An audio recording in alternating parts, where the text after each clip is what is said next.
I monumenti de Padova illustrai da Camillo Semensato in lingua padovana. E a Capea dei Scrovegni. E appare una roba da poco. E invece è uno dei posti più importanti che sia in tutta Italia, perché Drento che pitturà Giotto, un pittore di tanti anni fa, ma che tutti dice che sia sta bravissimo.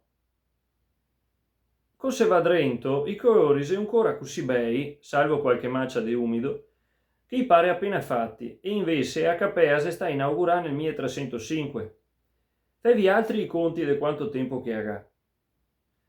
Gesù Pitturae è storia del nostro Signore e del suo mare a Madonna. Anzi, e a Capea si dedica soprattutto a Madonna.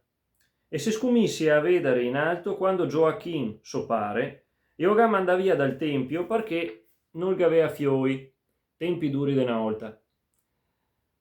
E ora io andai in mezzo ai pastori e si vede bene a scena perché se tutte le piegorette.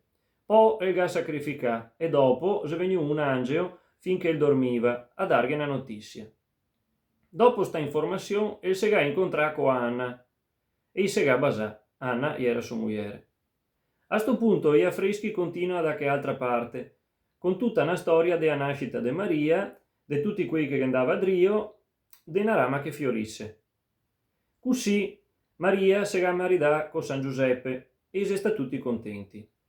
Sue altre do fasse che si conta la storia di Cristo e se la capisse meglio, e a nascita, l'adorazione dei re magi e a fuga in Egitto, eccetera, eccetera, tutte robe che si sa. E a cattura con Giuda che dà il baso del tradimento, eccetera, eccetera, fino a morte e resurrezione del nostro Signore.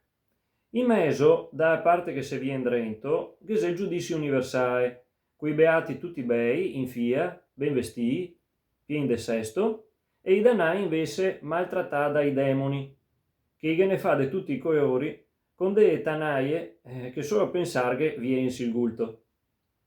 L'inferno è tutto in colorio de nero e anime dei danai, par parere pivere, se tutte senza camisa e anche senza mudande.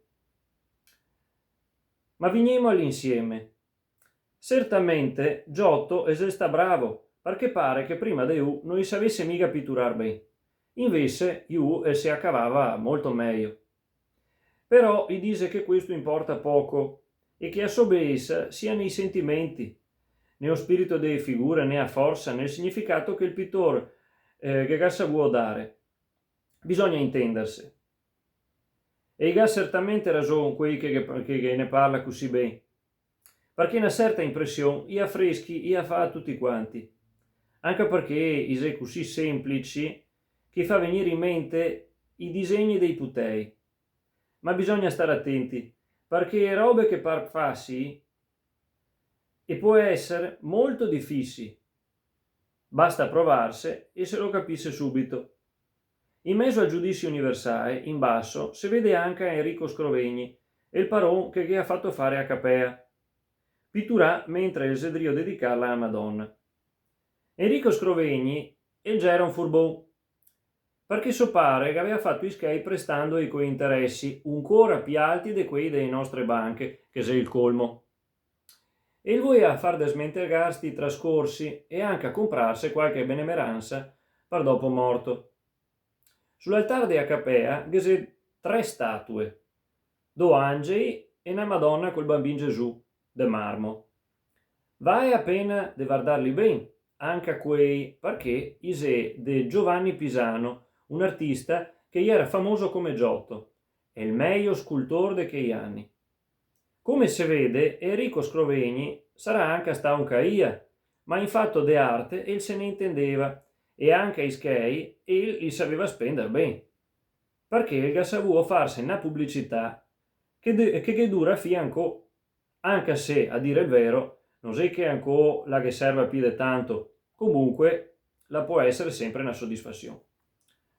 Fora di Acapea, che era il palazzo dei Scrovegni, che adesso non gli più, perché già era massa vecchio e nel secolo scorso, che non c'era ancora Italia Nostra a sovrintendenza, io ho buttato giù. Invece si restate altre rovine, quelle di antica arena romana, mica tutte naturalmente. e se non fosse un poco messe in tondo, neanche se capiria che era un anfiteatro. Ise dei rosegotti che sta appena in pie, ma la se sempre roba romana.